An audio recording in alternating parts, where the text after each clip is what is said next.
En la entrevista central de En Perspectiva estamos hoy con la senadora Lucía Topolansky, dirigente del MPP, ex vicepresidente de la República. Senadora Topolansky, ¿cómo está el Frente Amplio en su proceso de renovación y eventualmente autocrítica después del resultado electoral, el de fines del año pasado?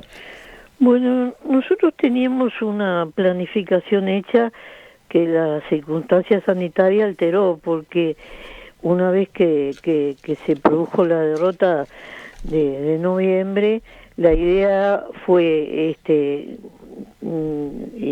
ir con el mejor impulso hacia las elecciones de mayo y enseguida entrar en un proceso de análisis para ver las causas de esa derrota, ¿no? Y para sacar experiencias y seguir para adelante. Pero eso no pudo ser. Es decir, eso quedó postergado para octubre por la circunstancia sanitaria. Así que, porque uno no puede estar encarando, lo habíamos pensado para después de mayo, porque uno no puede encarar un proceso electoral y al mismo tiempo meterse hacia adentro a un análisis que debe ser sereno y profundo. Entonces dijimos, bueno, hagamos ese circuito. Bueno, así que eso quedó postergado y se va a realizar en octubre, aunque cada uno, por supuesto, porque somos seres pensantes y militantes, podamos tener conclusiones personales o haber pensado cosas. ¿Y está en juego también la conducción del Frente Amplio? ¿Qué pasa, por ejemplo, con Javier Miranda presidente, bueno, con la estructura que hay en torno a la presidencia? Yo creo que nosotros después de ese congreso vamos a elegir, como siempre, es rutinario, habitualmente, nuevamente vamos a elegir las autoridades que nos rijan para adelante. Así que eso es parte del estatuto del Frente. Ahora bien, la renovación es un proceso gradual en todos los partidos. Fíjese qué curioso, porque el Uruguay está en renovación, ¿no? Y mire esto, el Partido Colorado hizo un intento, hubo un intento interesante de renovación y no sé, está en una laguna, diríamos. Ahora, aparecieron en el Parlamento 3 partidos nuevos y casi desapareció uno. Desapareció totalmente la Unidad Popular y el Partido Independiente quedó en una bajísima representación. Es decir, en el mundo político uruguayo están habiendo cambios, también los va a haber en el Frente Amplio. Y si usted mira con atención las bancadas de todos los partidos, hay una enorme renovación. Yo el otro día estaba en el Senado mirando la composición actual del Senado y senadores del periodo anterior, creo que quedamos el senador Camí, el senador Coitiño, el senador Carrera y yo. Después hay algunos diputados como Penades pero estamos hablando del Senado, ¿no? Él estaba en la otra Cámara. Pero bueno, podría ser un legislador viejo. Pero después hay un trojal enorme, de algunos eran suplentes, entraban esporádicamente, ¿no? Pero hablando de los titulares. Entonces, eso se refleja hasta en el funcionamiento de las comisiones. ¿En qué sentido? En el sentido que hay una cantidad de senadores, y esto lo digo en una buena, están aprendiendo a conducir una comisión, por ejemplo. O sea, no saben conducir una comisión. No es que no sepan, es tan distinto el tiempo que vivimos. En realidad, sobre fines de marzo tendrían que haber estado todas las comisiones funcionando con sus autoridades nombradas, y eso no fue así. Por eso esta realidad en la que estamos es tan nuevo lo que pasó en el mundo, porque no se puede comparar con el 2002, donde la crisis se abatió sobre el Río de la Plata. Ahora, hablando de renovaciones en las bancadas, ¿en qué quedó el anuncio que tanto usted como Mujica habían hecho en el periodo pasado, en cuanto que iban a dejar sus escaños en el Parlamento. Ahora fueron reelectos y ambos, de hecho, están ocupando las bancas, Sí. con algunas pausas por el tema de la emergencia sanitaria, pero ahora mismo usted está yendo al Parlamento. Entonces, Yo le voy a contestar por mí, después usted la otra se la hace a Mujica. sí, bueno, a ver. Yo a mediados de la legislatura pasada, mi suplente era el doctor Charles Carrera y yo empecé a pelear con el ministro Bonomi para que le permitiera dejar la responsabilidad que tenía y venir a ocupar mi banca, porque yo tenía, y lo dije en todos los idiomas, es verdad, intenciones jubilatorias, ¿no? Después quiso la circunstancia que yo tuviera que asumir la vicepresidencia de la República. Uno nunca en política debe eludir las responsabilidades, no la eludí. Me zamullé en esa responsabilidad, no fue sencillo para mí ese periodo, pero lo cumplí hasta el último día.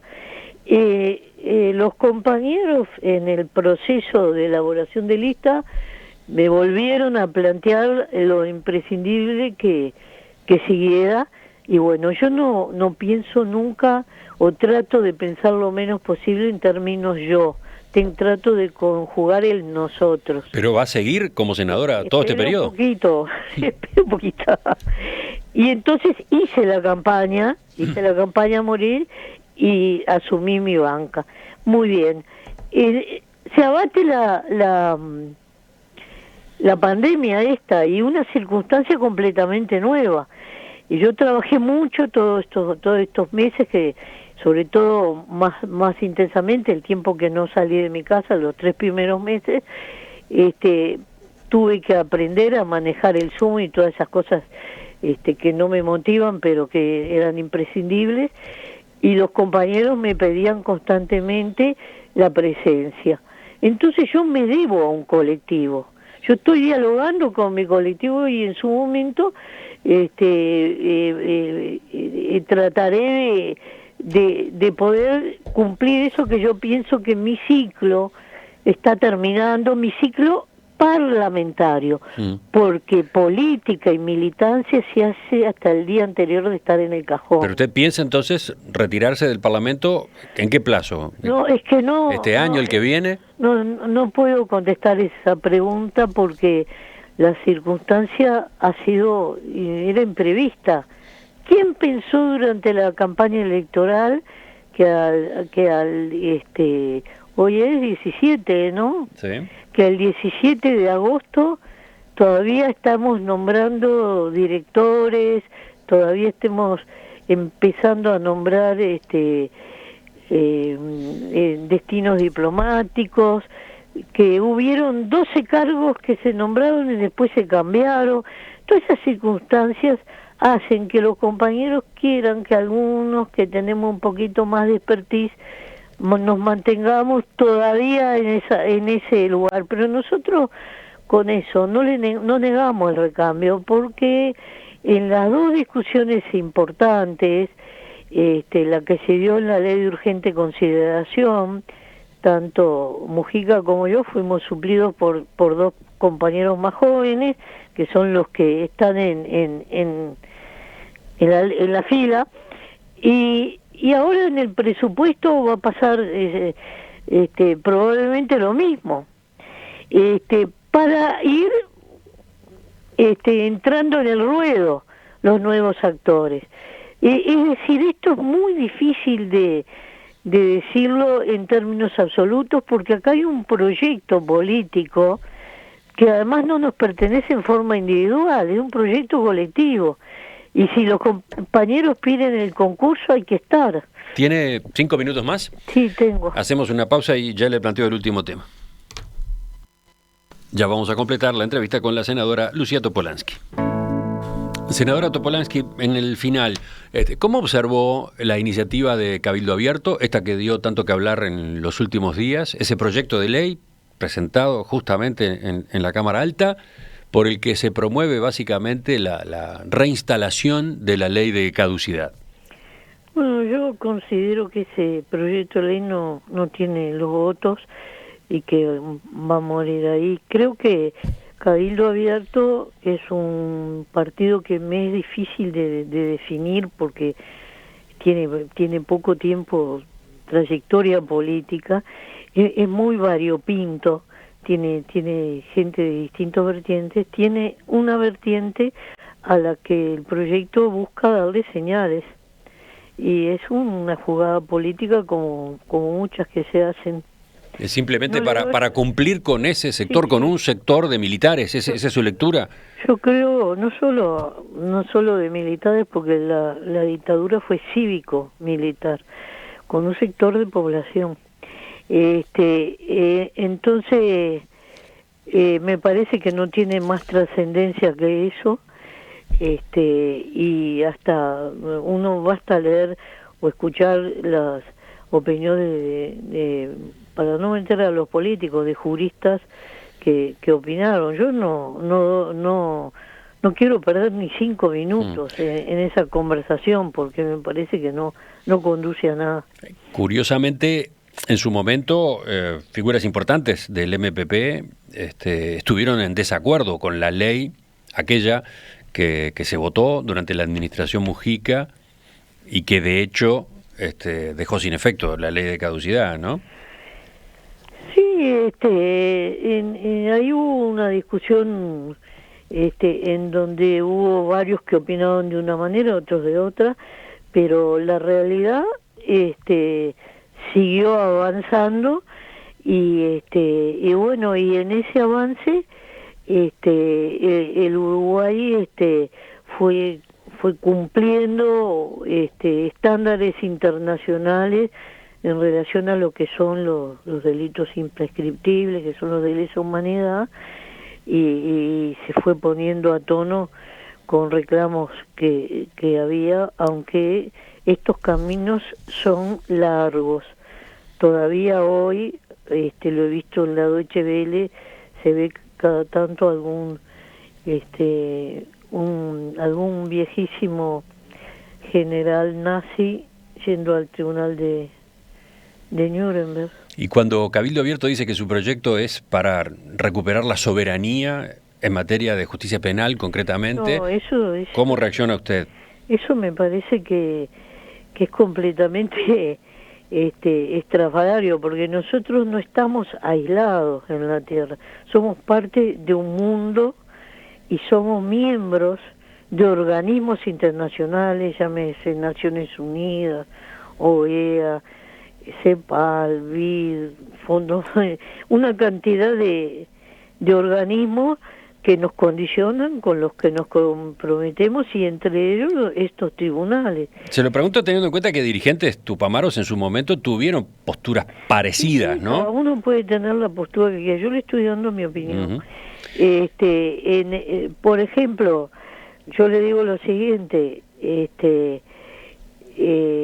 no podría haber en el Uruguay ninguna inversión extranjera si no se aceptan después la otra parte que tiene la inversión, que son los tribunales donde se juzgan los problemas de esas inversiones. Uh-huh. ¿Se da cuenta? Que entonces... eso a mucha gente en la izquierda le choca. Bueno, pero eso es la realidad del mundo. A mí puede no gustarme el viento, pero el viento existe. Entonces, yo preferiría, en cada negociación, yo preferiría no ir a la CIAD y a otros lugares, pero a veces no tengo más remedio. Yo soy parte de un mecanismo que además ahora estamos entrando en un momento del mundo complicado, porque el presidente Trump está bombardeando esos organismos también. Para terminar, y a raíz de una iniciativa como esta de Cabildo Abierto, ¿cómo observó la salida del doctor Pablo Iturralde, presidente del directorio del Partido Nacional, que en ocasión de los 184 años de esa colectividad, la semana pasada, volvió sobre una idea en la que quiere insistir, la de que se necesita una reconciliación real en torno al pasado reciente? más temprano lo llamamos, lo entrevistamos, no sé si usted lo escuchó, pero él está con el planteo de que los protagonistas de los episodios del pasado reciente tienen que pedir sinceras disculpas. Hubo una lucha fratricida en el Uruguay, de la que nosotros los blancos no fuimos parte, hubo un intento de asaltar el poder, del que tampoco fuimos parte, y también hubo un momento en que el otro bando no respetó la Constitución.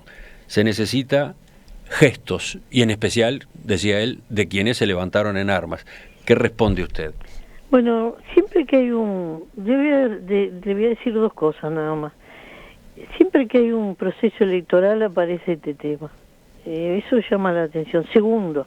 ¿Y usted lo atribuye entonces al proceso electoral departamental? ¿Se lo plantea porque están en curso las elecciones departamentales? ¿Esa es su lectura? Ha habido una cantidad de intentos por distintos lados. Y segundo, el presidente del primer consejo de vecinos fue Echegoyen. Que yo sepa, Echegoyen estuvo con la dictadura de Terra y con la de Bordaberry. Así que el Partido Nacional algo tendrá que decir en esa conversación. Que una conversación se haga a mí no me parece mal, pero yo no estoy con la teoría de los dos demonios, tienen que estar todos los actores, absolutamente todos.